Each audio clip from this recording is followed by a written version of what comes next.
టాలీవుడ్ లో energetic star అనగానే మనకు గుర్తొచ్చే పేరు రామ్ పోతినేని. వెండితెరపై తన డాన్సులతో యాక్టింగ్ తో కుర్రకారును ఉర్రూతులోగించే ఈ హీరో రియల్ లైఫ్ లో మాత్రం చాలా సైలెంట్ గా ఉంటారని చాలా కొద్ది మందికే తెలుసు. Tollywood most eligible bachelors list లో టాప్ లో ఉన్న రామ్ తాజాగా తన పెళ్లి గురించి, తన పర్సనల్ లైఫ్ గురించి చేసిన కామెంట్స్ ఇప్పుడు సోషల్ మీడియాలో హాట్ టాపిక్ అయ్యాయి. దేవదాసు సినిమాతో చాక్లెట్ బాయ్ గా ఎంట్రీ ఇచ్చి కుర్రాళ్లను ఇన్స్పైర్ చేస్తూ అమ్మాయిల కలల రాజకుమారుడిగా మారిపోయారు రామ్. అయితే సినిమా ఇండస్ట్రీలో ఎంత సందడిగా ఉన్న రామ్ వ్యక్తిగతంగా మాత్రం చాలా రిజర్వ్డ్.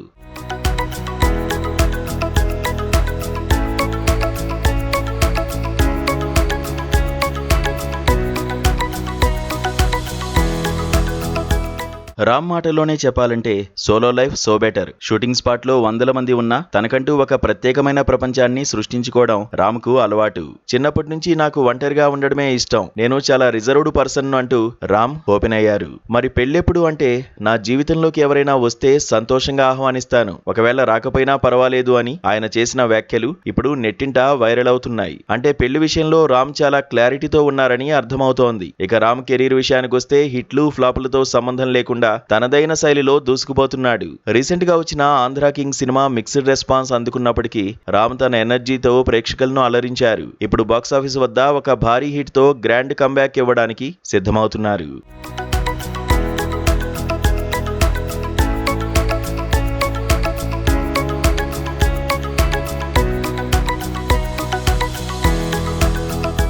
ప్రస్తుతం Kollywood sensational director Lokesh Kanagaraj assistant లోగి విఘ్నేష్ దర్శకత్వంలో రాము ఒక సినిమా చేయడానికి గ్రీన్ సిగ్నల్ ఇచ్చారు. లోకేష్ స్కూల్ నుంచి వస్తున్న డైరెక్టర్ అంటే ఖచ్చితంగా ఆ సినిమాలో ఏదో ఒక మ్యాజిక్ ఉంటుందని ఫ్యాన్స్ ఆశిస్తున్నారు. దీంతో పాటు బాహుబలి వంటి విజువల్ వండర్స్ ను నిర్మించిన ఆర్కా మీడియా బ్యానర్ లో ఒక భారీ బడ్జెట్ ప్రాజెక్ట్ చేయబోతున్నారు. ఈ రెండు సినిమాలు రామ్ కెరీర్ లో మైలురాళ్లుగా నిలుస్తాయని ట్రేడ్ వర్గాలు విశ్లేషిస్తున్నాయి. సినిమాల పరంగా ఫుల్ బిజీగా ఉన్న పర్సనల్ లైఫ్ లో మాత్రం ప్రశాంతతను వెతుక్కునే రామ్ పోతినేని త్వరలోనే తన కొత్త చిత్రాలతో మన ముందుకు రాబోతున్నారు.